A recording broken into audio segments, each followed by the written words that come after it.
Если думать о будущем, значит, надо вкладывать в детей. Мы созданы для того, чтобы дать им путевку в жизнь, дать им какой-то трамплин такой, чтобы они полетели. Международный конкурс юных вокалистов на приз заслуженной артистки России, народной артистки Республики Коми Ольги Сосновской – одно из главных творческих состязаний страны для детей и юношества в жанре академического вокала. За 3 десятка лет музыкальный проект собрал более 2000 участников из 59 регионов России и 15 государств.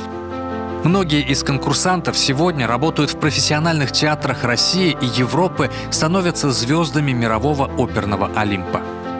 Конкурс Ольги Сосновской – это топ. Ну, как у взрослых конкурс Чайковского. И, в общем-то, с полной ответственностью об этом заявляю. И это не только мое мнение.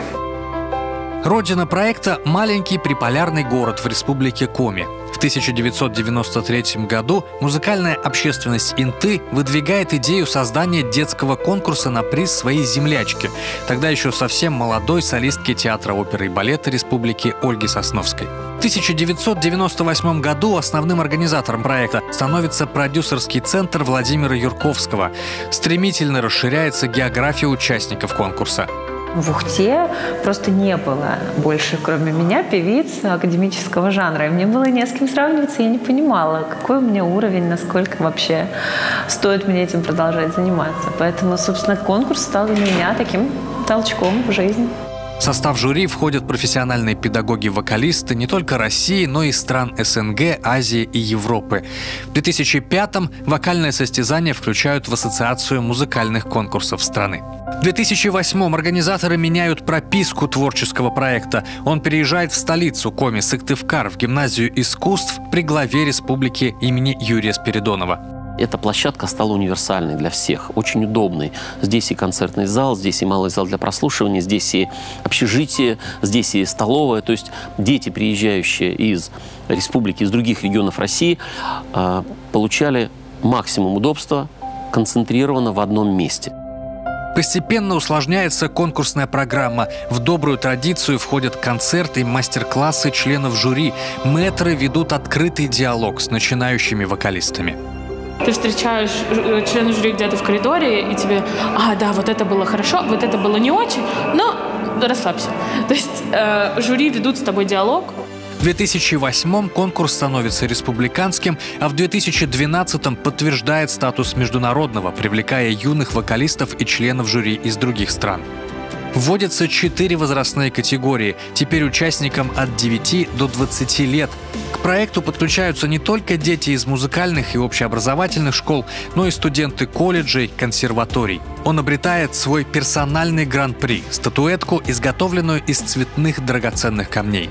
С 2012-го видеозаписи всех конкурсных выступлений выкладываются на сайте и YouTube-канале проекта.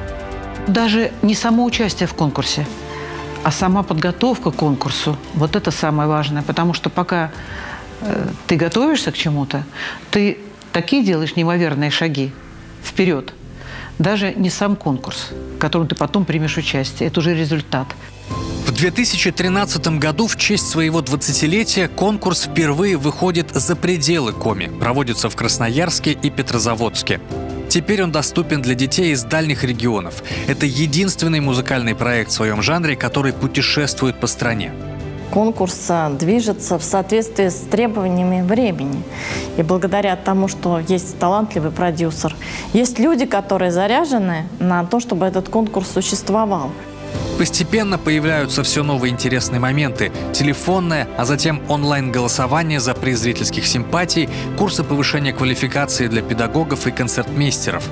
В 2018-м увеличивается возраст участников до 21 года, растет денежный призовой фонд, а премии получают не только победители, но и педагог обладателя гран-при и лучший концертмейстер.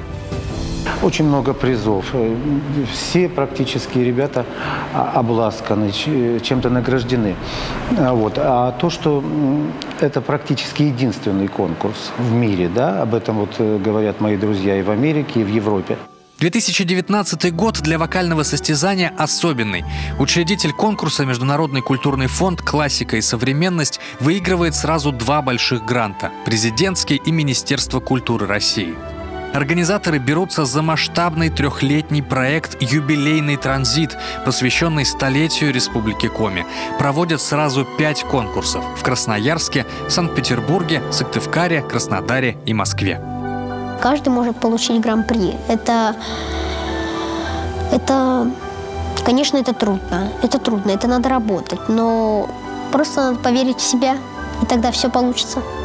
Финальный аккорд юбилейного транзита 2019-2021 звучит на исторической сцене в Рахманиновском зале Московской консерватории.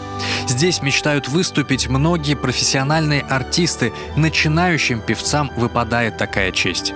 И организаторам есть кем гордиться. Международный конкурс юных вокалистов на приз Ольги Сосновской давно музыкальный бренд России. Проект любят и ждут, ему доверяют. А это значит, впереди новые достижения, новые победы и, конечно, новые имена. Елена Васильевна Образцова, она всегда говорила, что люди, которые поют, они поцелованы Богом в темечко. Ведь люди все разговаривают, но не все люди умеют петь. И действительно, если тебе Бог дал такой дар, то обязательно надо им поделиться с другими.